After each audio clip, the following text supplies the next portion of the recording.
This podcast is a member of WildGamesProductions.com and D20Radio.com. I'm Chuck Norris, and I approve this game. Between the time when gamers played with miniatures and chainmail and the rise of the Wizards of the Coast, there was an age of advanced role-playing undreamed of. And onto the Skygax, destined to bear the jeweled crown of TSR upon a troubled brow, it was given to teach us all how to roll for initiative. Ladies and gentlemen, let's get ready to rumble!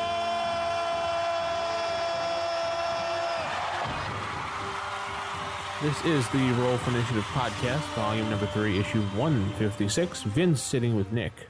Hello, everyone. Hello! And dear Matt. Hello, everyone. So this week, we're back after our big 5-year celebration show. I hope everybody really enjoyed that show. Do you guys have a chance to listen to that show? I unfortunately have not. Yes, I know. I'm a bad producer. Say I did. What, Matt? I'm a bad producer. I don't listen to my show. Well, you're fired. Again?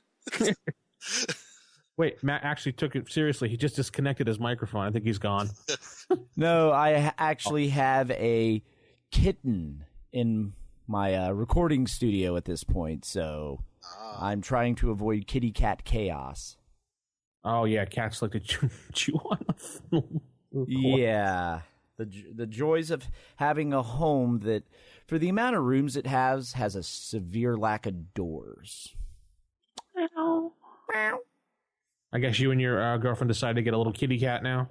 Yeah, actually, it kind of found us. We were over at her mom's, like over Labor Day weekend. Like, we're just sitting outside, and all of a sudden, this little tiny kitten, maybe like, it was like 7 weeks old, just wanders up all scrawny, like, meow. And we're like, oh, we have to keep him. Well, actually, it's a her, so. Now we have 3 cats in my house. So we have our Crazy Cat People starter kit. Yes. You know, having a cat is like having a frat boy in your house. Yeah. Because they eat everything, and they poop and pee on everything and destroy your furniture. He's right. Yeah, pretty much. Well, now I invite you to watch Simon's Cat on YouTube if you ever have a chance. That little cartoon is amazing. Especially if you own cats, folks. You'll laugh your butt off. Cats are for Satan. Hey, we kill puppies for Satan. Remember, that's a game. No. Hey, it's a game. Oh. Remember that. Look it up. Send me the link. Easy to find. Google kill puppy for Satan. Okay, got it. Anyway, Nick, do we have any reviews? Yes, we do. We have reviews on iTunes. So if you ever go to iTunes, go to the iTunes store, type in Roll for Initiative, and you can track us down from there for reviews. We have 3 of them. One of them is from Surrender Monkey 72. And he gives us 3 stars. He or she gives us 3 stars. And YMMV, which means your mileage may vary. So, and Surrender Monkey 72 says, for better or for worse, these guys, along with the rest of the WGP lineup, pretty much dominate the stage when it comes to discussion of old school games in the podcasting sphere. If you're an old school gamer and really enjoy hearing people talk about things you like, this might be the podcast you were looking for. These guys do communicate a passion for their material that many people find infectious. I get flashes of that, but am just as often put off by their tribalistic tone and lack of discipline, which really takes over during their predictably peevish digressions on D&D iterations of the WotC era. So that's just the show, dude. What else can we say? Matt, Vince? Yeah. And that's us. Take it or leave it. So, anything else? That's from Surrender Monkey 72. Well, thank you.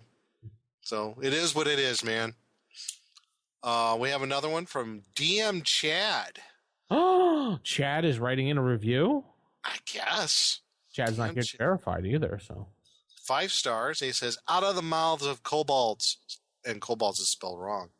I just spell it. He spelled KOBALDS. Maybe it's a joke. Maybe. Thanks for your insight and info. A lot is very helpful with new ideas or angles. This pod was awesome for me to help me getting better dungeon description and keep my game from being just black and white. Now I can make it HD. We're the High Definition Podcast, folks. Welcome to of High Definition. Yes. When I heard about the small specs books, I downloaded it right away. I do enjoy your show. I'm telling others about it, but wish they would take it in tow so they could get to enjoy you guys. Thanks. Keep up the good work. You must be talking about those description booklets about like doors and hallways and stuff that we did. Those were really fun. Yeah. Yeah, those were really fun. They really add a little bit of flavor to your dungeon. So that was DM Chad. Thank you. Good old Fitz. Just want to let you know that next week, Roll for Initiative will also be coming in high definition along with in Espanol. Oh, al Espanol. And in a few weeks, we're working on the 3D version. Mm-hmm. Ooh. In your living room real soon. How about deep hurting version? No, just in Espanol. Oh, okay. Our last review then is audio from podcast with subtitles. the subtitles. Try and read those, folks, if you can. Oh my god, Matt, you send him a no prize. Yes. Our last review is from Jim Stubblefield. And it's a 5-star review. He says, got me playing old school again. I left gaming for many years and came back to it in 2010. After 20 years of absence from the hobby, I returned to games like Stormbringer, Call of Cthulhu, etc. Your show got me interested in AD&D once again. Well, thanks, Jim Stubblefield. Glad you get you interested in all that stuff. That's what we try to do. Cool. Try to get more people into the herd and weed out the ones we don't like. So, again, you could get us on iTunes and just type in Roll for Initiative on your iTunes search, and you can send us all your reviews there. We are at 185 reviews right now, guys. 15 more reviews. We're at 200. Come on, folks. Come on. Operators are standing by. Yes, that's correct. And just to let you know that Wild Games Productions does not condone any comments by Nick in the last couple of seconds. Oh. Good disclaimer. Yeah, we have to trail that after every comment you make. But if you do want to call us, 570-865-4210. 4210, that's the hotline. And properly, there, I screwed up. Kobolds are standing by, and their names are spelled correctly. Nick just gained a person that doesn't like him again. What? I'm sorry. I like poking fun at people. If I don't poke fun at you, it doesn't mean it means I don't like you. Matt, is that cyberbullying maybe? Possibly. We may need to send him to sensitivity training. Oh, yeah. wow. Wild Games Productions will have a sensitivity training first ever with Nick. Yes. Hey, you know what? Last time I was sent to quote-unquote sensitivity training, it was a cat of nine tails. Again, we do not condone the comments by Nick. So if that's your idea of sensitivity training, I don't want to go. Nick. So, anybody have any gaming news? Matt, we'll start with you. Doing anything gaming or just moving mostly? The moving's pretty much under control at this point. Unfortunately, though, as my life's calmed down and schedules opened more, my gaming groups decided, hey, let's start traveling and doing other things. So we're kind of, yeah. We actually are gaming tonight, some sort of board game, because once the holidays roll around, meeting every Sunday just doesn't quite work. Yeah, it's a little tough around. Yeah, I am working on. We're talking about restarting our Ravenloft campaign. So, I actually am working on making my own domain for Ravenloft, based on the Disney movie Frozen. Wait a minute. This is the campaign. Correct me if I'm wrong. Is this the one where they had that like freaky little girl that they found? Yes, and her small brother. So they her small brother. So, yes, so they have two children with them. Yes.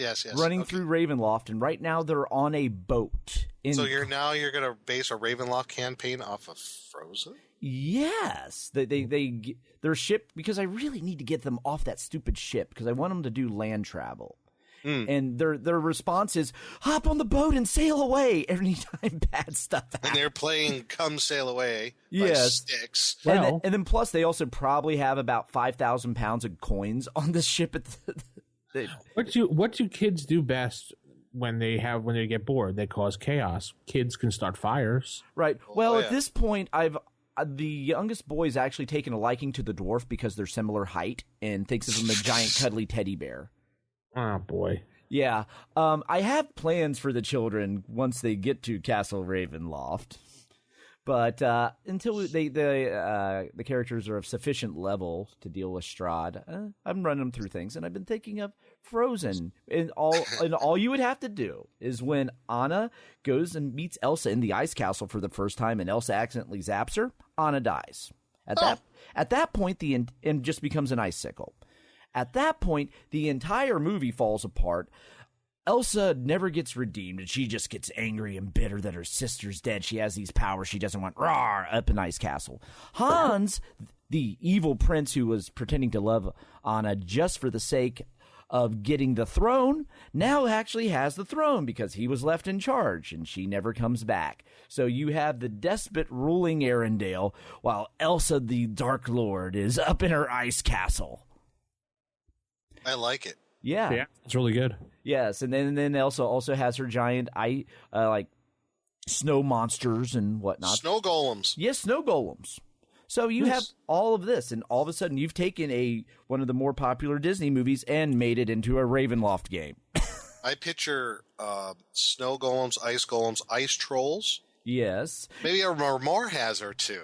Right. I was actually thinking of making Elsa, though, and more of like a sorcerer as opposed to like a magic user, because she just can spew this stuff off without even trying, but it's all only limited to ice-based spells. You can have like skeletons encrusted with ice. Yeah. Oh man. Yeah. I mean, That's just creepy. Yes, there's just And they can have like glowing blue eyes in the sockets. I'm also imagining, like, as people like try to go find her and bring her back to save Arendelle, she was like, "Do you love my sister?" And they'll be like, no. Well, you're no use to me because she needs to find true love, an act of true love to thaw out her sister. And then if she finds someone that says, "Yes, you do," "You just met her." "No, you can't." Boom, she kills them. Well, you're doomed either way. It's Ravenloft. Yeah, good point. Doomed if you don't. Wow. Right. She's The gone. catch-22 of campaign worlds. Yes. So I'm thinking of sticking my players there. That's really cool because I love like snow, tundra, ice campaign settings. Man, you could go crazy with it, especially with undead. Oh man. Oh yes, the ice zombies. Like Ice because it won't. Just imagine like if all of a sudden, like since everything is just frozen and like people, Arendelle wasn't prepared for this flash winter in the middle of summer, and they don't have all the supplies. So if famines hit the area, Well, you know you're going to have one snow golem named Olaf. right? Yeah. I mean, Olaf will be like the one like the comic relief. I think I'll leave Olaf as he is. And he really just I'm Olaf, and I love to give hugs. I like warm hugs, and maybe he wants to travel away from Arendelle with the players. They have to figure out a way to keep him from melting. Oh, that would be good. Yeah. So that's what I'm working on right now. That's very cool. I like that. It just seems you can be kind of tongue-in-cheek with it. It'll be really fun. Right, especially if you play it really straight to begin with, so the players see how long it takes them to figure out they're in Frozen. Mm-hmm. They're just all of a sudden, they're in this ice world. Wait a minute, we're in Frozen. Your gaming group isn't listening right now because now they know. Yeah. Well, they'll just have to let it go. Let it go. So, yeah. So what have you guys been up to? Me? Yeah. Let's see. For Halloween, we did a little change of pace. We did Call of Cthulhu game. Cool. Just like a one-off. I really had fun with that. We did a game where it was what was the scenario? Trail of Yig, But the scenario they had all went to a seance in Arkham. They were all invited by this woman who's a medium, and one of the characters had this family heirloom of a ring of a serpent with ruby eyes. I even found a cool picture of it online I was going to use. And soon as the medium, when she had her spirit guide in her, touched the ring, she's like, "What's this? What's this? Oh, no, no," throws it away. And she gets out of her trance. She says, "Excuse me, I'll come back down in a few minutes." And then the maid goes, "Oh, no, she's dead. She hung herself." And then the whole game kind of goes from there, trying to figure out, why she died. Why did she hang herself? What's this about Yig and everything? So it was a really cool game. They really had some fun. It was a small group too. It was only like 4 players, which is perfect. And I think the characters we had a Catholic priest. There was a scientist, an inventor, and no, not an inventor. A private investigator, and a journalist. And the journalist, it was a woman journalist. She was the one that had the this ring. So an interesting mix of characters, I thought, and it was really cool. They destroyed the threat, got a little creepy. I had some creepy music going. My friend Jeff even had a smoke machine going when I needed it, so it was pretty cool, really fun. And I think for November we're going to have our standard Thanksgiving potluck game where everybody brings something to eat and we all pig out. So, and that'll be going back to my Castle Greyhawk Mega Dungeon campaign. So cool. Yeah, they're really having some fun with that. So it'll be really good to get back to that and having our potluck. I think I might be making rat on a stick. So Ooh. No, it's really good. It's just hamburger filled with cheese on a stick. Oh, okay. Yeah, shaped like a rat. Ooh. It's just shaped like a rat. It's okay. Okay. So, and that's pretty much it on the gaming front. But I do have one thing I want to share with all of our listeners. No, wait. Save that for a second. Oh, yes. Yeah, then let's hear about Vincent. I'm sorry. Let's hear about your gaming experiences over the past few weeks. We got to transition properly, Nick. We can't just jump right into the... Sorry, it just popped into my head. I'm just really excited about telling about this thing. Oh, yeah, I know. I'm sorry, Vincent. Go ahead. No, denied. We're not talking about it. Never mind, folks. Ignoring. In fact, Matt erased the rest of that, okay? Yes. He is sufficiently purged from history. No, actually, I haven't been doing much gaming myself real quick. I actually did start playing in a 5th edition game. I told you I would try it at least 3 times to make my final decision. So, game 1 happened. 2 more to go. We'll find out. Okay, then. Very cool. And any initial ideas, concepts, opinions? The only thing that was really confusing because I'm playing a paladin, and I was very confused because they dropped the alignment restriction for paladins completely. So my paladin's lawful neutral, and he's on this thing. They have paths that you follow now, and he's on a path of vengeance. So let's see what happens to him. Okay. Like a paladin now can be evil or any alignment pretty much. The alignment restriction is gone completely. So it's kind of weird. Strange. Okay. Yeah, you just follow the oath that you've taken. That's all. All right. Yeah. And so it's basically, Paladin is just a knight class. Sounds like kind of, yeah. But you still have the abilities of a paladin. So okay. Yeah. What are you gonna do? Something to try, something different. Okay. So, just before we get into, since we're getting into the advertising, and Nick's going to advertise a place in just a second, do us a favor, go to rollforinitiativepodcast.com, click on the link. If you're ever going to buy anything off of Amazon, every click gives us a few little pennies to help support the show if you purchase something. No, prices aren't different.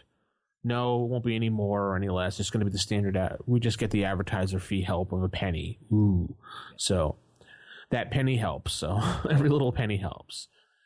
And if you're interested in your 30 minutes or less, a podcast about gaming in general, Dungeons and Dragons, Brainstorm Podcast Think Tank, you can go to brainstormpodcast.info for more information for a generic D&D podcast. No editions covered. It's every edition. It's mostly focusing for game masters and players, how to improve their game. Check it out, brainstormpodcast.info. Or you can search for Brainstorm-Think Tank on iTunes. Nick, you had something you want to advertise.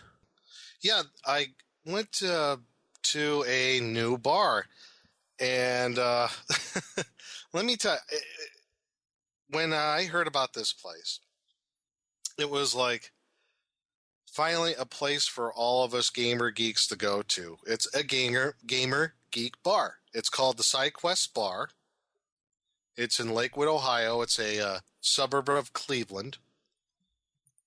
And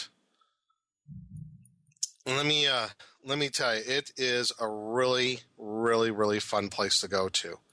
So my friend Jeff heard about it at Con on the Cob. They had flyers and stuff there. And he sent me an email that says, we got to go to this place and check it out. It sounds really cool. And so we went on a Wednesday night. We went to the bar, and as soon as you get in, you see on the left-hand side, they got an old pinball machine. I mean, old, like analog pinball machine. Mm-hmm. And there's some tables and some chairs. There's a couple of tables devoted for gaming. They have a wall of board games of various different types, ranging from like Trivial Pursuit to some more complex of your European style games, you know. Mm-hmm. So, and they charge like $1 a person to take one of their games to play, which is, I think, is fine. You're going to be in their bar and you're going to sit there. They have a fully stocked bar, and it is pretty amazing. If you like microbrews, this, or if you like mixed drinks of any type, this is really a place that you need to go to. It's really, really fun. One of the bartenders, Mike, they had on tap at the time, since this was late October, they had Great Lakes Brewery Nosferatu on tap, which is excellent on tap, by the way. And they have all these other microbrews. They also have some special drinks. They had one called the Sonic Screwdriver. They had butterbeer. So like some themed drinks that are kind of like around geek culture, gaming culture, all that sort of stuff. And they have a pretty decent menu for like pub grub, like the Frynados, curly fries with garlic mayo, incredible, very, very good. They have all these different. There's also a selection of like egg rolls that you could get. The robot buffalo chicken egg rolls are really, really good. They got cream cheese, celery, smoked blue cheese, puree dip, burgers of different types, and the burgers are all, they're like slider type burgers, and the names, you got one called the Biff, fried pickle, brine chicken, coleslaw, and hot sauce. Why not Zoidberg, which is calamari and spicy remoulade. So kind of gourmet burgers. I had the shark jumper, which is bacon, beef patty, bacon onion jam, bacon, and bacon mayo. Wait, bacon? Oh, yeah, bacon. Making sure. Yeah, it was really good. So all these, they also have imported from England real jelly babies for all you Doctor Who fans. So they have real jelly babies. They also have a hot dog called the K9. So it's a hot dog with coleslaw, barbecue sauce, and potato crispies on top. They also had a special for that night because all through the week they have like a special theme night. And that one night, Wednesday night, they had Team Cards Against Humanity. So they're having Cards Against Humanity that night, which was really fun to watch. And Sam, the owner, who said he didn't find out till later on that he was named after Samwise Gamgee out of the Lord of the Rings books. So Sam, really cool guy. And talking with him, just we're telling about some of the stuff that we like from our breweries. He's taking notes, so he's really interested on everybody about to make this place the Side Quest bar, for all of us gamers. But they had a burger called Burger Against Humanity. It is kind of like the Shark Jumper, so it was like a bacon burger, but it had jalapenos and a ghost pepper mayo. No. Yeah, I should have said no. No, yeah, you should have said no. Ghost pepper. Because I paid for it later. Oh, God. But it was really good. It was really good. So if you ever go there and there's a theme for the night, there might be something not on the menu that might be a themed item for food. So they sometimes do that. And they got TVs all around the bar, and I know I think on Saturday nights, if I remember correctly, they have Saturday nights they have Doctor Who night, so you could go there to their website, thesidequestbar.com. You go to events, and for this month's calendar in November, they have Mario Mondays, board games free.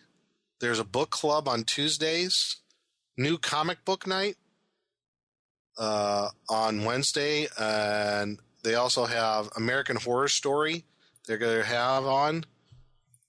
They have a Geeks Who Drink Pub quiz. Geeks Who Drink Pub quiz, so that's going on Thursday. That was this week, and this past Saturday was Doctor Who. So they got stuff that goes on all 7 days of the week. So you can check out their events calendar and might find something you enjoy doing. And they're open to, if you want to have gaming there, if you want to bring your gaming group, they're into something like that. So a place for us to all go. So I highly recommend the SideQuest bar. Sam, the owner, Mike was really great, and Amber, another one of the bartenders. Wonderful people. So if you're ever up in the Cleveland area, check out the SideQuest bar. 10 out of 10 swords. Cool. Yeah. So if you guys ever come up, Vince or Matt, we're going. Oh, absolutely. Were there actually people playing any games there at all? Oh, yeah, absolutely. I got pictures of people that were playing some game where they had those old, excuse me, those old type of suction cup dart guns. Yes. They were playing a game with all that where they were all pointing them at each other. I don't know what game it was, but it looked really fun. I took a picture of it. I'll get those over to Matt so we can throw them on the web. Yep, absolutely. I'm also going to, next time I go there, I got some games here. They're just collecting dust. I'm going to donate them. Ooh, all right. Definitely donate them to them. So they're always looking for some games that I knew what really hit it for me is they had a box of the old Holmes D&D box set. Okay. Sitting up there. I'm like, oh, this is my place. I love it here. So, wish there could be more of those places around the United States. It'd be nice. You know what? There is a calling for it. There is, I think, a big enough of a subculture base to support something like that. So, cool. Yeah. Matt, you had something to interject with the herd, or? No. Okay. Sorry. Yeah. He's just jealous. Yeah, I'm just bitter. We don't have that in Cincinnati. You have WKRP, though. Yes.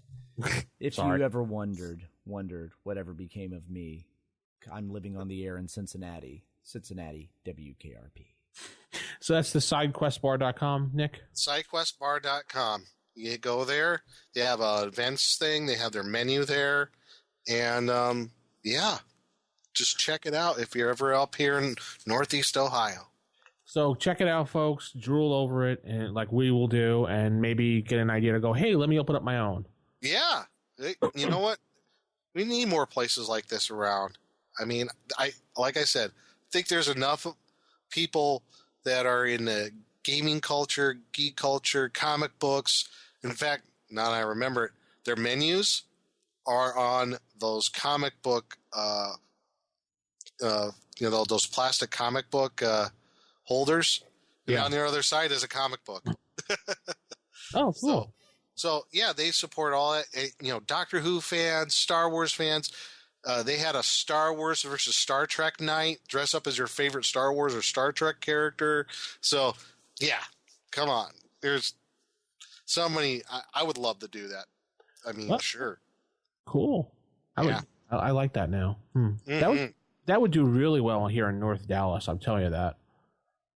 Oh yeah, anywhere where there's a huge population. Dallas area? Oh heck yeah. Oh yeah, there's so many gamers in here in Dallas. You'd have to, run to not find one. So, all right. So, any other news? No. So Vince, you need to start your own place there. Yes, I'm going to call it the Only Give Nick Electrum Pieces for Experience. I'm good for that. Okay. I like Electrum Pieces. They're old school. Only give Copper to Nick, it's going to be called. Not Copper. Copper. All right. Well, anyway, let's head into some sage advice. Sage advice. All right. Sage advice this week. We do have some email. If you'd like to give us an email, go to our webpage, RFI at rfipodcast.com. You can click on the contact us and fill out the form, send us an email.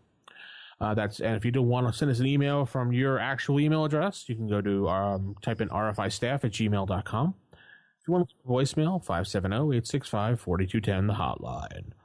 First email comes in from J.V. West. And he says, RFI crew, I was just listening to number 154 on evil campaigns and had a few comments. DM Matt describes Neutral Evil as being a humanist. I don't think he meant it in that way. I think since humanist refers to a real system of ethics and morality, doesn't really map onto a D&D alignment. Slip of the tongue, maybe? Matt, you have a comment on that? When I say humanist, I was talking about being more in the self-centered, you're the center of the universe sort of way. Mm-hmm. That's how I meant humanism. All right. And number 2, he said, neutral is a weird alignment, almost silly. It really just a midpoint on the spectrum between lawful and chaotic. So it's difficult to assign ideas to such a kind of lack of concern. So, I don't know about lack of concern. I always thought of it as someone who's trying to maintain the balance. Maybe. Mm-hmm. Lawful simply refers to your way of interacting with the world, your meticulous order or deliberate way of handling things. Chaos is just an absence of that, like a sliding scale. Or at least that's how I play it, he says. Keep it up. Great show, J. West. Thank you, J. West. Any comments, guys? Or no? No, that's cool. However he wants to see it, that's cool. Yeah, it's your game. You play it how you want. Mm-hmm. Nick, you have one more email. Yes, I do. And this one is from Sorry. Sir Thomas. DM Sir Thomas, yes. And DM Sir Thomas says, apologies to DM Nick for my Latin greetings. It's my calling card, LOL. To help for future reference, the greeting is pronounced Salvete Amice. It means greetings, my friends. I wanted to thank you guys for doing a really great discussion of my sage advice question in show number 153, Letters to the Editor. That was exactly the type of exchange I was seeking. I was the guy who had the teeny paladin who shape changed into a falcon. Some comments on your responses. 1, I was using the term ensorcelled to simply mean placed under the effects of a spell. However, as I looked it up now, it seems to be more specific to an enchantment/charm or maybe illusion magic. Character placed under a charm person spell, for example, would be ensorcelled, while one roasted by a fireball would be just charbroiled. Sorry about that. I wasn't trying to be pretentious or anything. I just like the way the word rolls off the tongue. Mm-hmm. All right. 2, thanks for DM Nick for his compliments on the uniqueness of my campaign setting. I've exchanged with DM Vince before on it, as he too seemed to find a neat change of pace from the more typical AD&D campaign settings. It's just a different way of having Pugiones, Gladiae, and Venum, which is Latin for daggers, swords, and wine, rather than the usual words and cultures. Also, gratitude to DM Nick for his recognition. I've tried to do a bit of historical research for the campaign.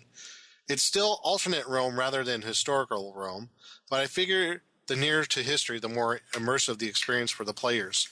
We're approximately 80 BC, a generation before Rome's first triumvirate, and about 8 years before the slave revolt led by Spartacus. Pretty interesting time. Mm-hmm. Rome is under the iron hand of the dictator Sulla, who, despite being an enemy of the teenage Julius Caesar, will ultimately be an involuntary role model for him. He's the first to march an army on Rome itself to seek lifelong dictatorial powers. And 3, my wife wanted to play a monk character, but as you guys discussed in our earlier show, Gary's version in the Player's Handbook was largely unplayable.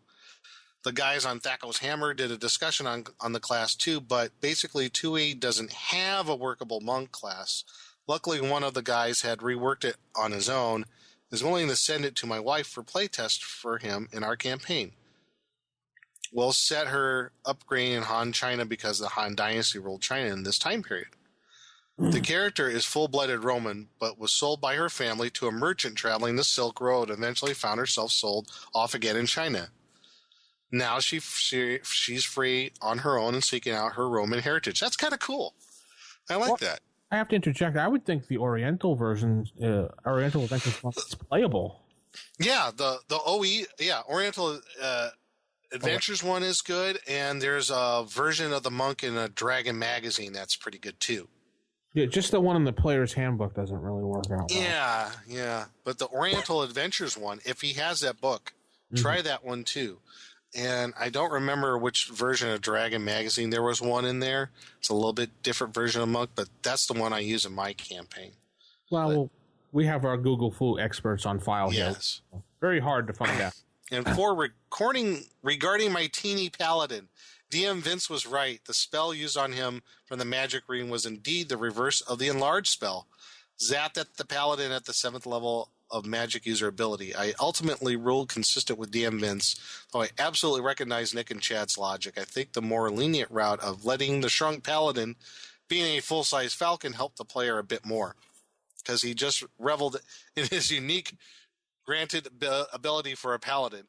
He wanted to do a bit of scouting for the party, flying over the Arabian desert prior to shifting back to human form. I was Those are my thoughts. For the record, I'm working to learn a bit of the ancient Greek language, too. And it makes great lettering for spells, especially in a text-based campaign. Languages make a great basis for campaigns. Keep it old school, and thanks again, DM Sir Thomas. Do you want to read the Latin there, Nick? Oh, multas gracias. Oh, my Latin is horrible. That's why I got a D in Latin. So, there you go. Well, you're welcome, DM Sir Thomas. Languages help campaigns a lot. When I was playing Top Secret SI, I tried to learn a little Russian to throw it in there to be a little fun. Russian's not that hard, but not as hard as Latin is. Oh, yeah. And there's so many different versions of Latin. You have the classical Latin, but you also have ecclesiastical Latin, which came on later on. You have medieval Latin, which is different. Matt, did you get any Google flu on that monk issue? No. All right, no big deal. Yeah. We can just throw it into the show. If I come up with something, I shall throw it into the show notes. Excellent day. All right, so that concludes Sage Advice this week. We'll head into our table manners this week. Typical. Of all the evil creatures in the world, I'd like to find one with table manners. What, are you kidding me? I spent years cultivating the worst table manners on the planet. Table manners. Okay, folks, this week's Table Manners, we're going to be talking about experience, particularly experience points. how you get them, how you distribute them. Do you use the ever popular 1 XP for 1 gold P value sort of thing? XP for magic items, other ways to get experience points. So we're going to delve into this a little bit. Maybe just a little bit how it's dealt with in the rules, and then maybe our own unique takes on giving experience points. So. Let's actually start with a unique take on, and let's just how that really kind of works with the game. Now, we've seen people give out experience, obviously, but what about the DM that just says, all right, folks, it's been 2 sessions, everybody raise a level? Yeah. How do you think that flies with you guys? I mean, I don't really like that at all. I don't either. I've played that way before. It works best in systems where the classes require the same amount of experience to level. Yeah. So if you're playing in like a 3.5 D20 game where they're all using the same level advancement chart, that's okay. Because I've played that way in 3.5 but in first edition, yes, I've played that edition. I know. I hit a bad spot in my life. I was gaming in some back alleys, and I'm not proud of it. But I've since recovered.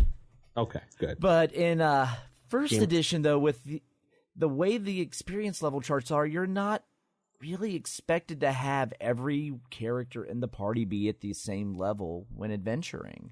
So does it break the game or not? I don't think it would necessarily break the game. You just get it gives it a different feel, and certain classes, particularly magic users, will become far more powerful quicker than they would otherwise. And whereas, like, the rogue actually gets held back. So it won't break it. It'll just give it a different feel, and I think magic users will shine more because they're advancing quicker than they should. Yeah, exactly right.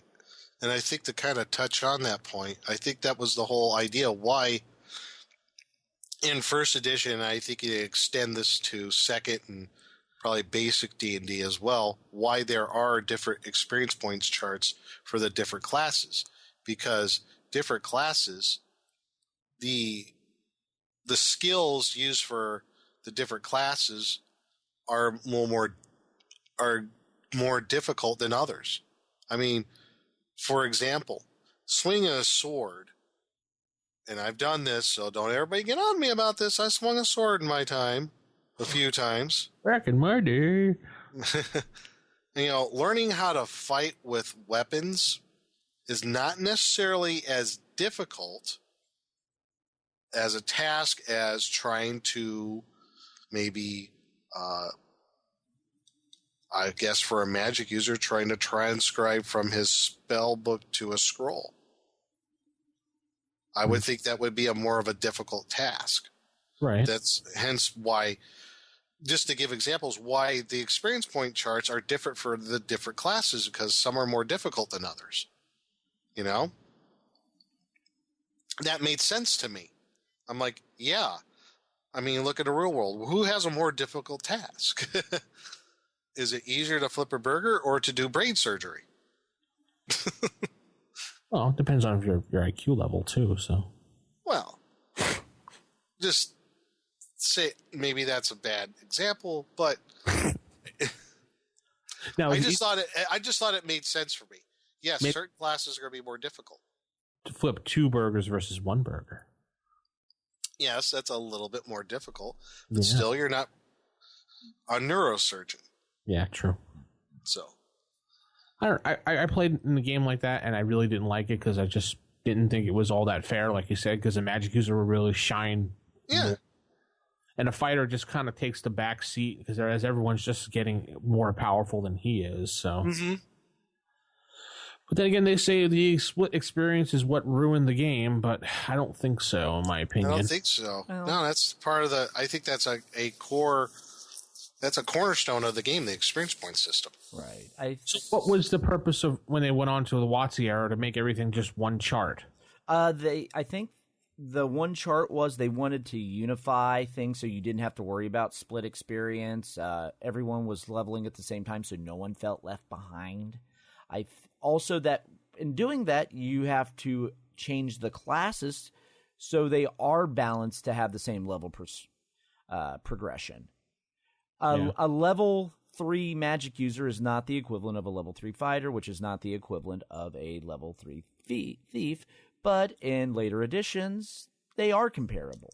So basically, they sacrificed the uniqueness of the classes for game balance.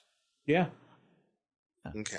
I think I could go along with that, and partly probably of dumbing down the system. Yeah. But I don't know if it was dumbing down. I think it was more just streamlining it to make it easier for everybody. Right. Yeah. It's just a different design choice. One man's streamlining is another man's dumbing down. Okay.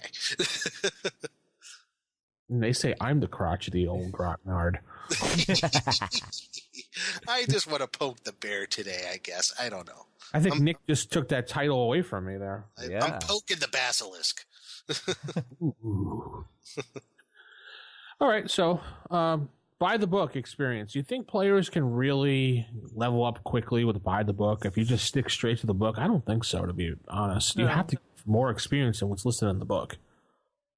Yeah, I agree, and I think, though, that slow progression was very intentional because I don't think they really wanted players to run around with 15-level characters doing stuff. There's a reason why once you kind of hit 7, 8, 9, campaign's winding down. And I think that's like an intentional choice. Because if people are advancing too quickly, they then hit that upper level. Because has anyone here really played super high levels of AD&D? No. So when I got to 9th or 10th, maybe 12th, the highest when we started to like. Yeah, 9th to 12th seems to be the kind of the plateau, isn't it? Right, because after that, it's kind of like, okay, let's move on to something else.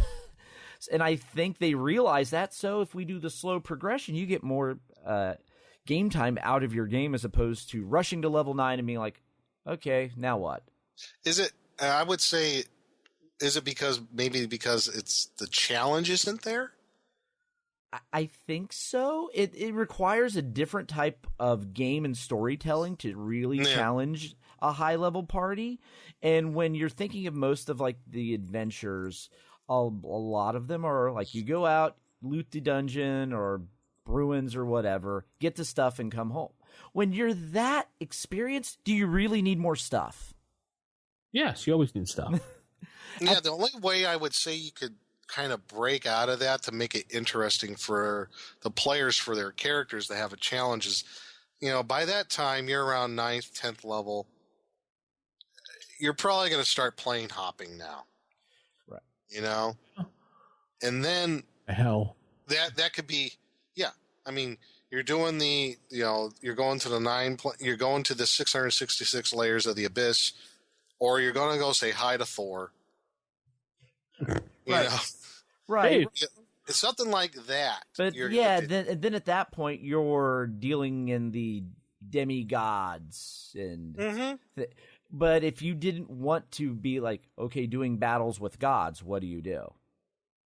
I guess you're trying. I guess another way, and I've seen some people comment on this on forums, is if you're not doing a whole lot of plane hopping, if any at all, you're really going to get more into the politics of the game world. Mm-hmm. Right. You're going to try to carve out your own little fiefdom. Yeah, start making up your own villages and your own towns and your kingdom, right, your armies, and actually start doing like battles, mass battles. Right, then it becomes a more operational level game as opposed to it becomes more strategic and more almost to its roots of wargaming. Right, and in that point, your campaigns.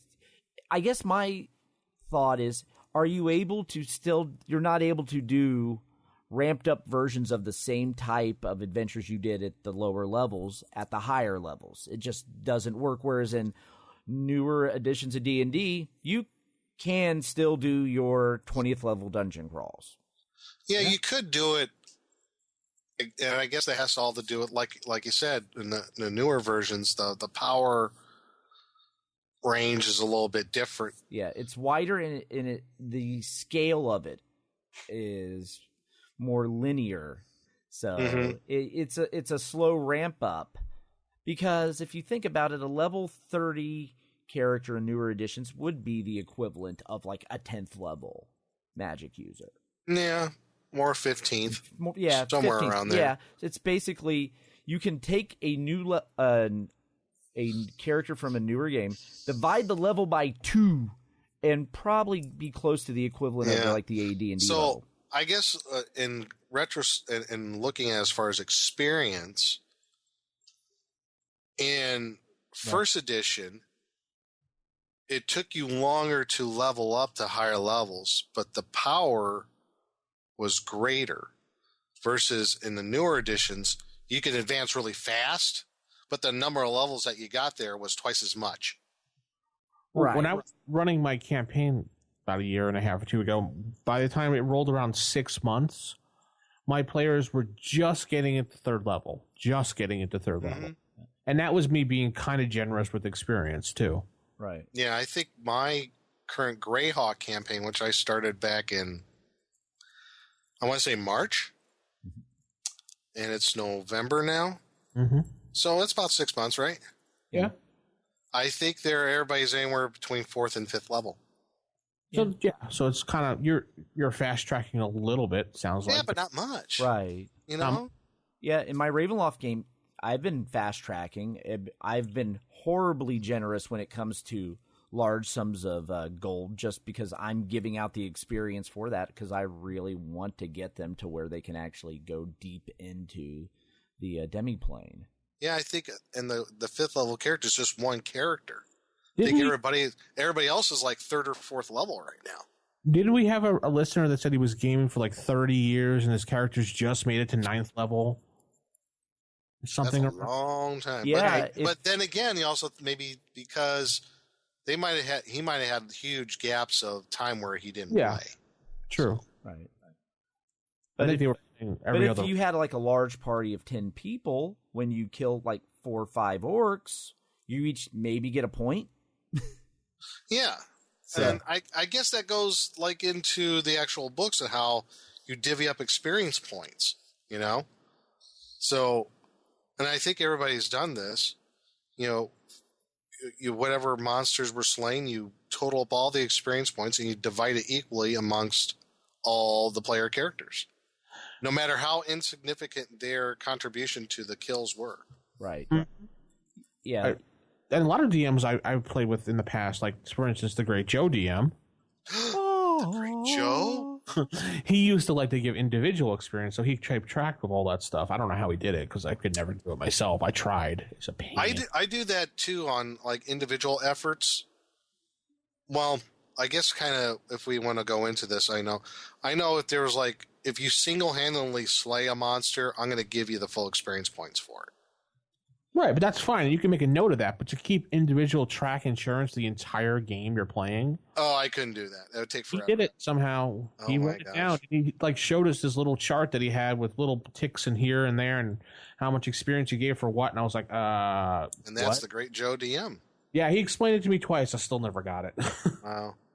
Sounds like he enjoyed math. Right. There's actually in a Dragon magazine, issue 36, a alternate system for experience. It talks about giving experience based on per hit point of damage dealt to the monster, as opposed to just splitting it all equally through the party.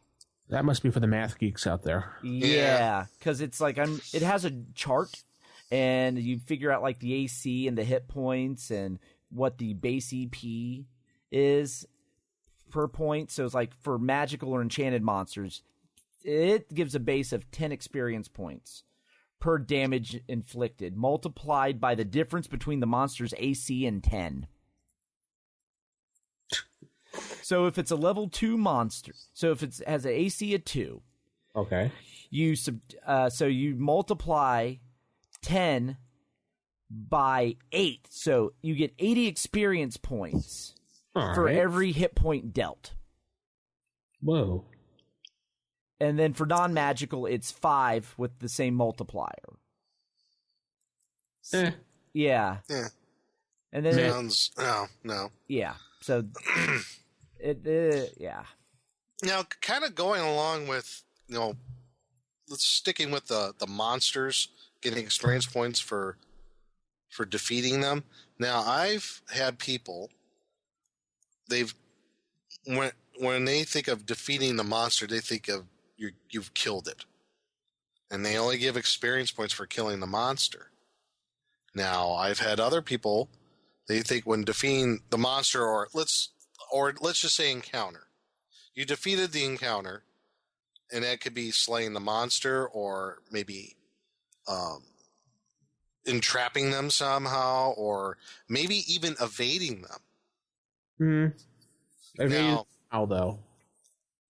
Or I don't know. I guess I wouldn't say evading them, but say they overcame it in some fashion without killing the creature. They subdued it. And they subdued it some way, or there's lots of creative ways of defeating a creature, obviously, like putting it to sleep, or maybe you shrunk it. You shrunk down a basilisk. You know, you didn't kill it, but you shrunk it down and you stuck it in your pocket. I don't know. You technically defeated the creature. Do you get experience points for it? Yeah. I say yes. Yeah. Because you defeated that encounter. There are some DMs that'll say, no, you didn't kill it. You don't get the experience points for it. Too bad. Well, defeating it in creative ways would still be defeating it. So I would think so.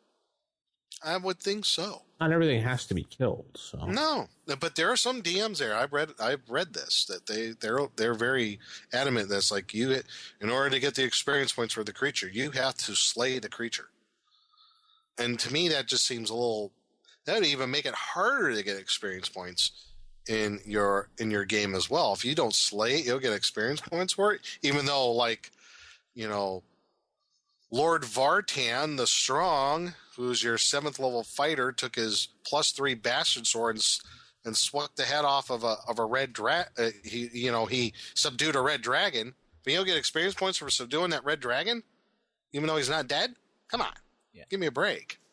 Did they have rules in basic for subduing? You still get the experience points, I think. Yeah. So anyway, it said defeating, and even in basic, it said defeating by subdual. Excuse me, would give you the full experience. So I don't know why that wasn't carried over. Yeah, I mean, even says in the DMG, page 84, tricking or outwitting monsters or overcoming tricks and or traps placed to guard treasure must be determined subjectively with level of experience balanced against the degree of difficulty you assign to the gaining of the treasure. So that's treasure, but you get experience points for defeating that creature. Evading the creature isn't running away. What about that? Well, if by running away from it, are you accomplishing what your task is, or are you fleeing because it'll eat you? Fleeing because it's going to eat me, and I realize I've been outnumbered. That's not defeating it. Yeah, that's not overcoming the drop. Noticed so, but maybe like say for example, you come across, you're in a subterranean area, and you come across a drow war party. So they have like 20 drow. You're outgunned. You're outgunned like 2-1 basically. But you have a way of maybe getting around them. You could slip by them. Either turn yourselves invisible, use thieves move silently, whatever that may be. Teleport, I don't know. But you went past the encounter, you didn't get caught or anything. Do you get experience points for that? I guess you get experience points for sneaking past the encounter, yeah. That's what I would think. And that's where the whole subjective thing comes into. I think that's why they put that in the rules. Like, okay, maybe you don't get full experience. Maybe you only get half. Something like that. Would you get experience for this, Nick? Your party's in there, and you're fighting a bunch of lizard men, for example. Okay. And it comes down to 2 lizard men and you. The rest of your party is fallen, so you're like, oh, crap. So you decide to run. So you run, and the lizard man decides to chuck a spear at you, but he rolls a 1, and that spear goes into his buddy's head, which falls on the ground. He trips over his buddy and then cracks his neck, so the 2 of them just get killed. Do you get experience for that or not? It's kind of like that's another subjective thing. I guess me as the DM, Yeah, I would give experience points for that. Yeah, because your fleeing caused them to do something stupid. Right. So, yeah. I could see that happening, though. It throws a spear into the guy's back head. Yeah. Him, that wizard man falls, but he fails his dexterity check to jump over him as he's falling, and he trips and breaks his neck. Yeah. Or impales himself on the spear. That's just dumb luck. Yeah. Yeah, I would give experience points for that. I would, if I was the DM. I would, too. As the player, I mean, I just take my experience points when I can get them. I mean, I don't know. I just...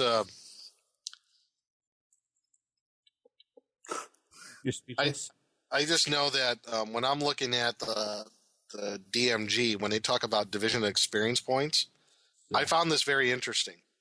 It's just so weird when you think you know all the rules and you read through things again. It's like, oh yeah, it says division of experience points on page 85. All right. How treasure is divided is actually in the realm of the player's decision. Oh. That's interesting. I don't remember experience points for slaying monsters, however, is strictly your prerogative as in yours as the DM. Okay. I think this is one of those things where it's kind of a given. You know, I've always had it where when they get the treasure, because you can't really exclude treasure from the experience points discussion, you know. When you give out the treasure, being it magical, coinage, or other little knickknacks, I've always had it, they handle that. There's always some guy who's in the party, who's the party treasurer, and he keeps track of every copper piece, every gem, and they divvy it up how they want to, or they want to keep it. Okay, we're going to keep this in the party treasury. How many of us use that one? I mean, I think almost everybody does. We're going to keep this in the party treasury. You know, this is for something that we're going to use, you know, whatever. I mean, I've had some players even, they'll keep magic items in the party treasury. Yeah. And then going along with the experience point thing, if it's in the party treasury, you don't get experience points for it if it's a magic item. But I thought that was really good that you had to define that, how the treasures divvied up, that's the player characters. That's their realm. But as far as overall experience points, that's the DM's job. That's what he does. With magic items, do you, if a player character were to decide, okay, this is I'm keeping this magic item for myself, do you award experience points for that magic item at that point or when they sell it? Now, see, here's the thing. There's two listings, and people, I think, get this confused. I could be wrong on this, but this is how I interpreted it. Magic items, you get experience points for the magic items when you gain them, which is on the XP chart for that magic item. Plus, if you sell that item, you get the XP for the gold piece value too. Oh, so you double dip. Yeah. Yeah. No. But how many of us really want to give up that +5 bastard sword of wounding for the gold pieces that get the XP? Depends how desperate you are. Yeah, I don't think so. No. Yeah, or you know, your Staff of the Magi that you finally got a hold of. I don't think you're going to sell that. I think you're going to hold on to that magic item, get the XPs for just the item, and not sell it for the gold piece XP value. So maybe the gold piece XP value was put in there as just kind of enticement to prevent player characters from hoarding magic items. Possibly. Another way to look at it, that might be one way of looking at it, and I think that's very valid. Because if you look, not a whole lot of magic items for most player characters. Also gives, I would say, some incentive if you're short on gold. Some of those disposable magic items like potions or scrolls, you could sell them off, get not only the gold for them, but the XP value through the gold that you sold them for. And those aren't huge, big ticket items, you know? Right. But a couple hundred gold, it's under a cup of gold. Yeah. I mean, like a potion of flying.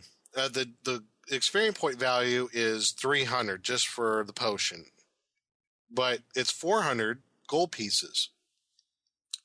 So, a gaseous form is, it's 300 experience point value, and GP value is 400. So you get 400 experience points if you get 400 gold for it. Oh, no. Not a lot, but if you needed that gold for something, hey.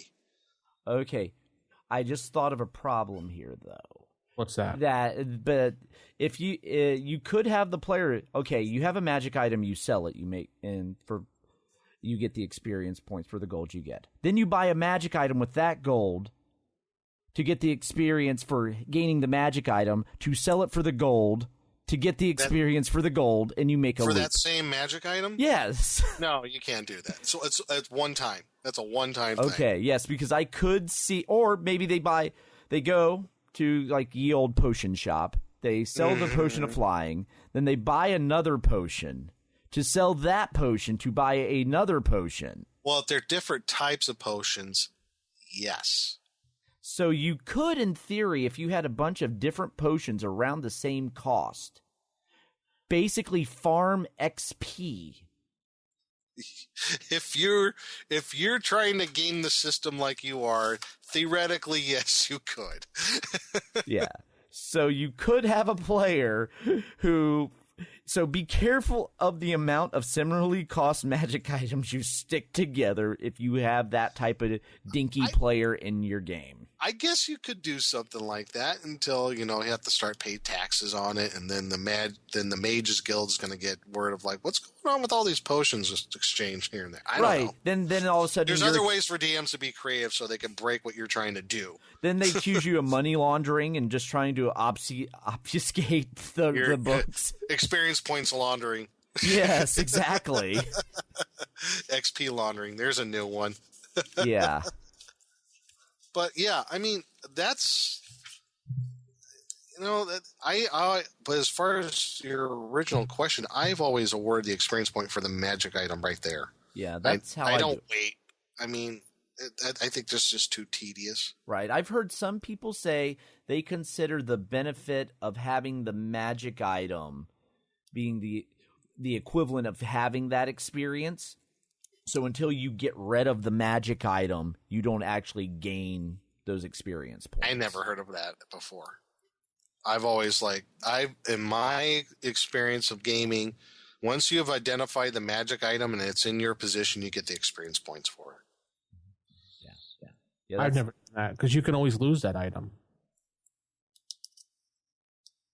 So, no. How do you do experience points for magic items then? I do it when you sell it. Really? Mm-hmm. If you sell it, yeah. Or if you secure it in a base and keep it secure. Huh. Adventuring, no, I don't give it to you because there's always that chance that, you could lose it or that rust monster comes by. So, no. Well, those are the chances you take. Right.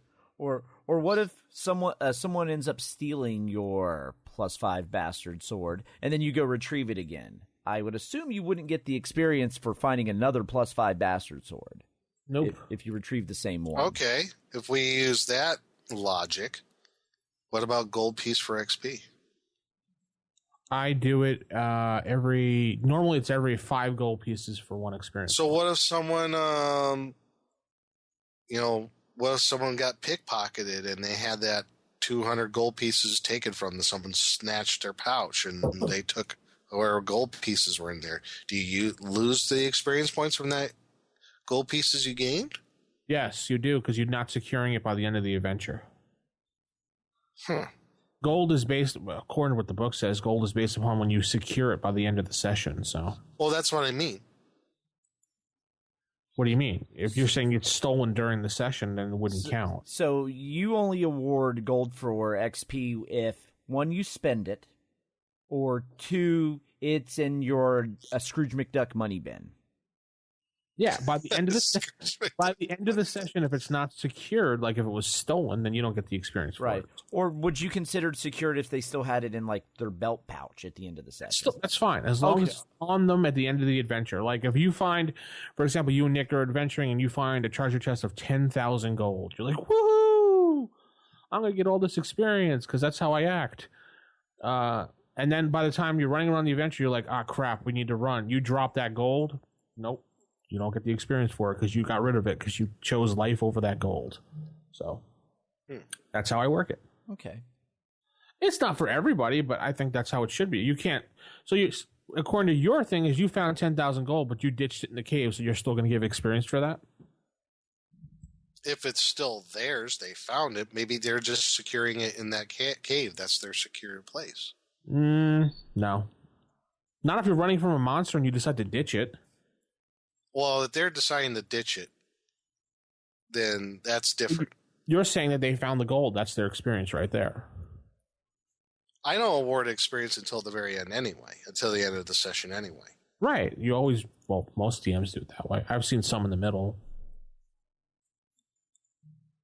I don't know. Mm-hmm. Normal. I've actually, now that I kind of brought up the gold piece for experience point thing, I never did that before. I never gave gold piece for experience points until this campaign. I decided to try it out. First time I ever done it. And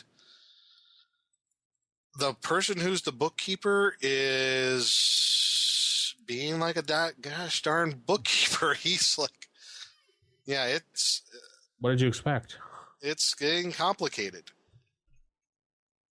But that's on them. Yeah. So,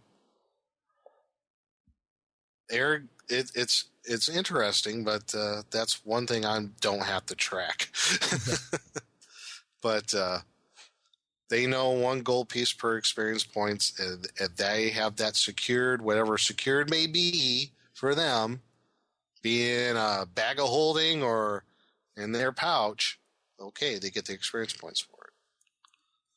So, but as the magic items, I always give it right, or I give the magic item experience points at the end of the adventure. I don't give it right away after the encounter, no. But I give it at the end of that game session. Well, I've mostly seen the give experience out during the game in later editions. When I were playing in a 3rd edition game, the GM did, or I should say DM, sorry. After we fought some monsters, we had a big long rest. And he's like, okay, since we have this long rest period, you all gain 375 experience for the last couple of things you guys did. You did it like that. Yeah, the only way I give out experience at the end of the session as well, the only way I could see doing that is maybe if you were planning, we're doing like an all-day 12-hour marathon session, just every so often. Okay, here's the experience points accumulated so far. So that way, if people are leveling up during the course of this marathon session, but as for just randomly during it, no. It just I could see someone hitting their level, especially in later editions, and be like, okay, I'm leveling up now, so I need my book, I need to pick my spells, get my skills, and next thing you know, you lost like 30 minutes of game time because everyone's leveling. Well, I use the first 30 minutes of my game to always recap and hand out experience from the previous week. Yeah. I usually hand out experience at the very end of the session as we're leaving, so that way if people want to level up on their own time, they can already have them done, or during the recap, do some quick leveling. Well, I've noticed not to do that, especially playing in gaming stores. Because if you say at the end of the session, okay, that's 1,000 experience, whatever, for example, 1,000 experience points. 2 people in the group, I leveled. Okay, well, I'll have it done by the next time. I'll have it done by the next time we play, and all of a sudden, boom, that character is magically changed into this massive, automatically killing machine that you're like, huh? Yeah, that's the difference. When you're gaming with a bunch of friends and you know you can trust them and they're just there to have fun as opposed to power game, then you can do that. It really depends on your group. Right. Like I said, the gaming store versus home. Home, you're going to be like, all right, you guys got 1,000 experience. Just make sure you're leveled up by next time. No biggie. Right. Gaming store, no. I always like, okay, I'll give you your experience next start of the session. Yeah. I don't trust people, so. Yeah, I've never really gamed at a game store, so that's a whole new world. I have. For me. Oh, yeah. It's a different social dynamic, for sure. Well, there's players I could trust in the gaming store group. I know that'll be like, all right, 1,000 experience, got it, level up. Perfect. But then there's those couple of people I know in the group that'll be like, yeah. my chance to screw up my character, the DM will never know. Like I said, cheat, you're only cheating yourself. So yeah. And now, when we're talking about this gold piece for XP thing, yeah, there's the one note in the player's handbook that made me change my mind about this. I was adamant for years, like, I don't do gold piece for XP. It doesn't make sense to me. There's one paragraph in here that made me change my mind. If you let me, I'll read this. And it says, note, page 85, the DMG, players who balk at equating gold pieces to experience points should be gently but firmly reminded that in a game, certain compromises must be made. So that's telling right there, I think, that, there has to be some sort of compromise here. While it is more, quote, realistic for clerics for studying holy writings, pray, chant, practice self-discipline, etc., to gain experience, it would not make a playable game roll along. Similarly, fighters should be exercising, writing, smiting pelts, tilting at the lists, and engaging in weapons practice of various sorts to gain real experience. Magic users should be deciphering old scrolls, searching ancient tomes, experimenting alchemically, and so forth, whilst thieves should spend their off hours honing their skills, watching potential victims. All very realistic, but conducive to non-gaming boredom. I think with that paragraph, it makes a lot of sense to me now. Yeah. That the XP for gold thing is used in light of those other mundane things that might happen in between, adventures from dungeon to dungeon, Yeah. So I have to apologize to everybody. After reading that paragraph, I did introduce that in my current campaign, and I'm pretty good with it. Now,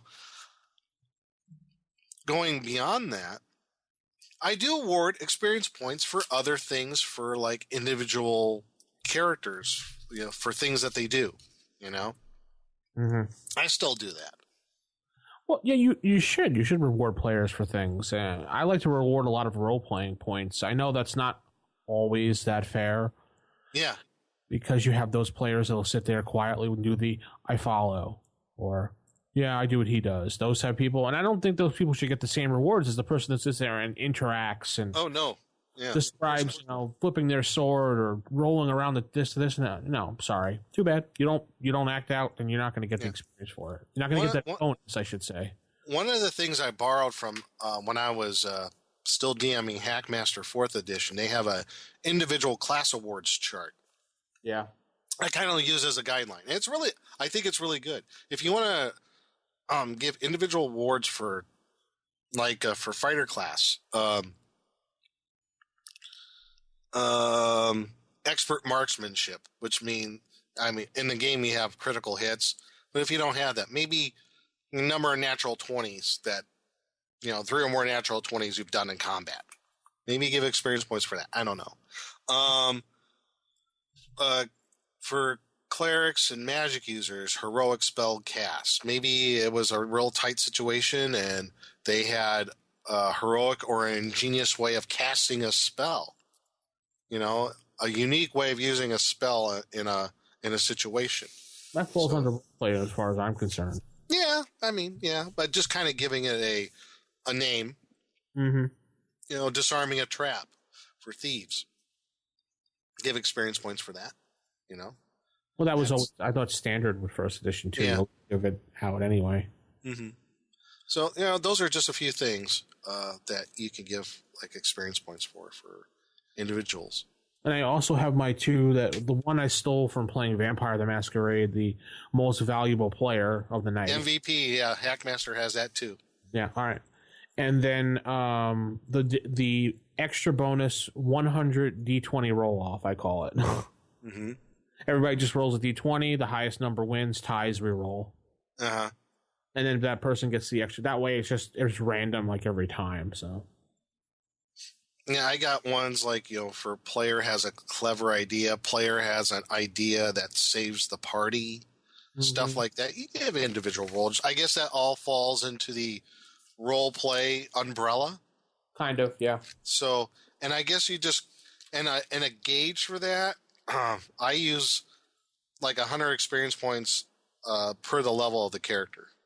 I use that as a gauge for a lot of that stuff. MVP probably a little more, but so if they're 5th level, they get 500 experience. Yeah. Oh, all right.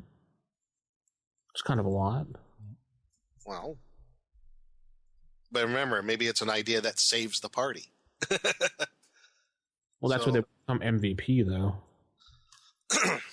So I don't know. Depends, like you said, depends on the gamer. Yeah, and also you could be as subjective as you want about it. Maybe you could give less, give more. It all depends. But at least it gives you kind of a baseline to go by. So those are some of the tools I use as a DM for like individual awards. I know there's some DMs out there, they don't do that. They just go by the book, XP for treasure, monsters, role play. You don't get anything for that. Was that your diddly squat sound? Yeah, that was my diddly squat sound. All right. Well, that's pretty much how experience is. How do you do your experience? Might be a good idea to write us in. Just tell us what you do in your group so we can share it with other listeners. rfistaff@gmail.com. You can also leave a voicemail if you're wandering around jogging right now or doing some physical activity. Gamers jogging? Well, there are some that do. Some well. physical activity outside of here. Well, maybe taking a walk, listening to our show. A lot of fans like to take a walk or something. Or I'll walk. I won't jog. No. No, fine. That your heart attack cafe over there. Yeah. So just write us rfistaff@gmail.com. Give us your opinion. We always like to hear your opinion. And 570-865-4210, the hotline. If you don't feel like writing, you just feel like describing. Go for it. And we'll head into Creature Feature Theater. Are you saying that I put an abnormal brain into a 7.5-foot long gorilla? Creature Feature Theater. It's alive! It's alive! And now in Creature Feature, we're actually going to talk not about a specific monster, but changing a little bit about the monsters, particularly the advancement for their ability to hit and their saving throws. Because if we go to this Dragon magazine here that I'm holding in my hands, right here, yes, listeners out there, if you can guess this issue right now at this specific moment in time, you get a no prize. All right. Yes, this issue in Ledman's Tiny Hut, Dragon Magazine 80 on page 48. I just gave it. Yes. Sorry, you get your no prize now. They came up with an alternate combat matrix chart. Yeah. Going off the 5% principle that you see in later editions. So instead of having a fighter, when they advance on certain levels, they actually don't get better to hit. You start seeing some duplicates. Numbers. This levels all, instead of having those jumps where you advance a level, you get nothing, then the next level you actually go up 10%. This chart levels it out, so every level a fighter goes up, they get a plus 5% chance to hit. Using this concept, Len, with the help of Gary, extrapolated that to all classes and monsters. So this is just another way you can change your game a little bit. So when the fighter advances and they're like, oh, my to hit is, nothing changes about a fighter as they go up in level other than they get a few more hit points. This helps make the fighter feel like, hey, I'm actually growing, when under the base rules they're not. When going through the chart, it follows that general principle, but there are a few changes. Like a first level magic user, it's actually harder on this chart for them to hit than it is in the DMG. Like, to hit an AC of 10 at a first level, they have to roll a 12, whereas in the DMG, it's an 11. Also, if you go and look, the monsters with hit points of like 1 to 2 and 1 to 4, they're distinguished from each other as opposed to being lumped together. Mm-hmm. So those and then it goes into the hit dice. Right. Yes, because when looking at the hit dice of monsters, when you get like 4 hit dice plus 1 and the 4 hit dice plus 4, the 4 plus 4 is lumped in with a level 5. 4 plus 1's lumped in with a level 4. So these charts also help smooth that out as well. Because really the hit of a monster was and their levels was more based off their saving throws than their actual attack. Yeah. The way they're grouped. So I'm looking at like a 3 hit dice monster to hit AC 10 would be a 6 or better. How is that different from the original chart? So I said how many hit dice did I say? 3 hit dice monster? Yeah, 3 hit dice monster. If they hit armor class 10, as we dig out through all the charts, you would need a 6 or better. Right. Wow. Actually, it's the same. Right, but it's when you get into the pluses. Yeah, I see where you get. So if you had a 3 plus 4 hit dice monster, so they're taking the pluses into consideration now. Right, because yeah. So for the monsters, they were this chart adjusts depending on if it's a plus 4 or a plus 1, because that I see. Yes. Well, on the original chart, it's like, okay, 2 to 3 hit dice creatures hit here, while it's 2 plus 4 hit dice creatures to 3 plus 3 hit dice creatures hit here. I get it. So they're taking those plus pips into consideration on this chart. Right. Interesting. And they readjusted those. So that way a 3 plus 3 is not hitting the same as a 2 plus 3. Mm-hmm. But under the old system, they do. They did. You know what? I like this. Yeah. I kind of like this. Right. Yeah. It just makes those 3 plus monsters just a hair more deadly. Not a lot. Yeah. Most players won't notice, but it's an extra 5% swing that just makes them a little tougher. It would make combat on both sides, either for the player characters or for the monsters, probably just that much more difficult. Yeah, you're going to be hitting just a slight bit more with these new swings on both ends, because everything's based off that plus 5 and plus 5 increments of advancement. Because you'll find when you look at the charts, outside of like your level 0 man-at-arm levels, once you get to where like a level 1 fighter's hitting on a 20 on the chart, a level 1 when you get to a level 1 fighter, once you get to that progression, everything is you going up 1 on your 2 hit. That's interesting. So it's removed all those double numbers. So if I read this right, a 3rd level fighter to hit AC 5 on this chart would be a 13. Yes. On the old way, it would be the same, but the old way has 3 and 4 lumped together. Right. But then, but when they hit a 4th level fighter on the new chart, to hit AC 5 is a 12. Right. But in the old way, it's a 13. Yeah, but then once a fighter on the old chart hits level 5, what are they hitting at? AC 5? Or no, once they're level 5 hitting an AC 5. 5th level fighter, AC 5, 11 or better. Right. So on the old chart, 3 and 4 were hitting at 13, then you jump to 11. To 11. This, and once you hit 4, you go up to 12. 12. So it's then 11. It's more incremental. Right. It's a more linear advancement. I see. So that way you distinguish between that 3rd and 4th level fighter outside of hit points. You know what? I kind of like that. Yeah. I think I kind of do. What do you think, Vince? I think it's a little interesting and something different to do.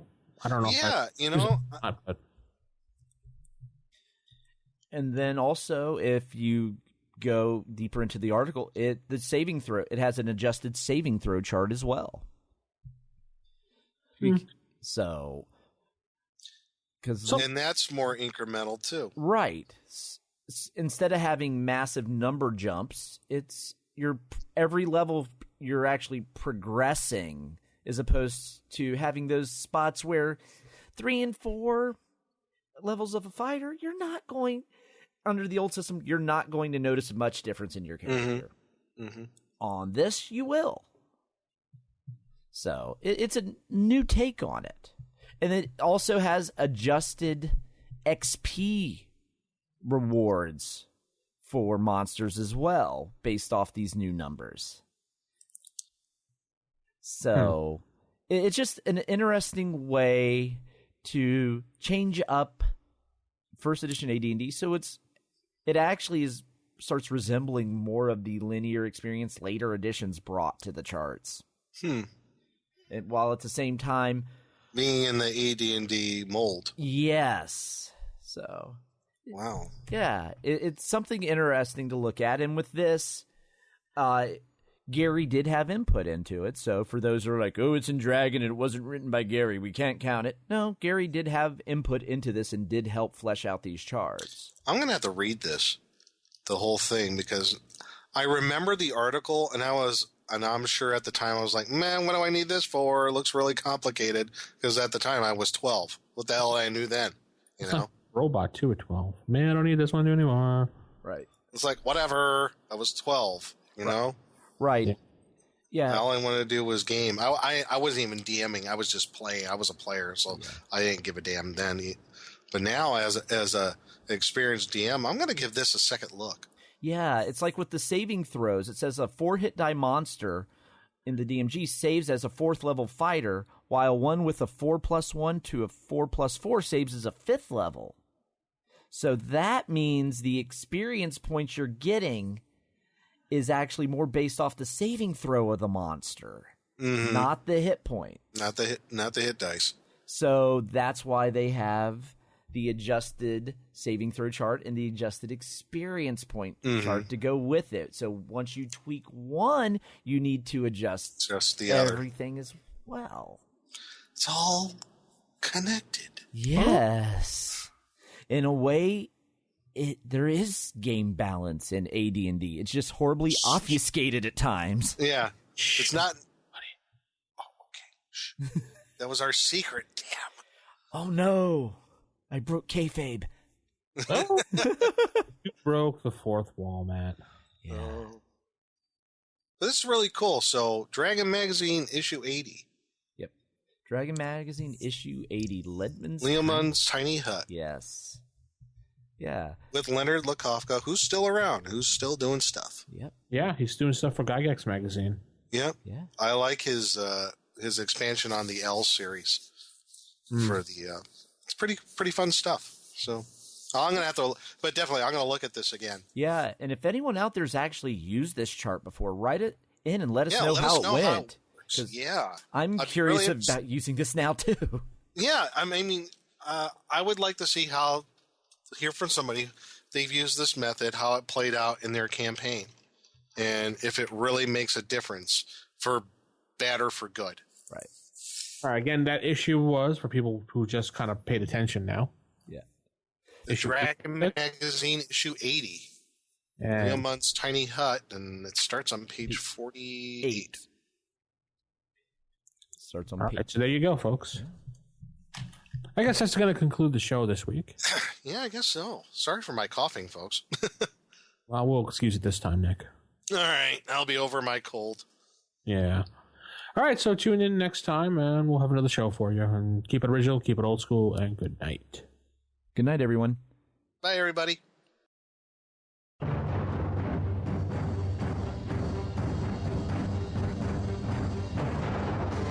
The Roll for Initiative podcast is a production of Wild Games Productions in association with D20Radio.com. You can visit us at rfipodcast.com or contact us on our forums at osrgaming.org or even by calling us at 570-865-4210. This podcast is produced for entertainment purposes only. All other uses are prohibited. And remember, if your magic missile spell doesn't automatically hit, you're playing the wrong edition. Thanks for listening, and we'll see you next time on Roll for Initiative.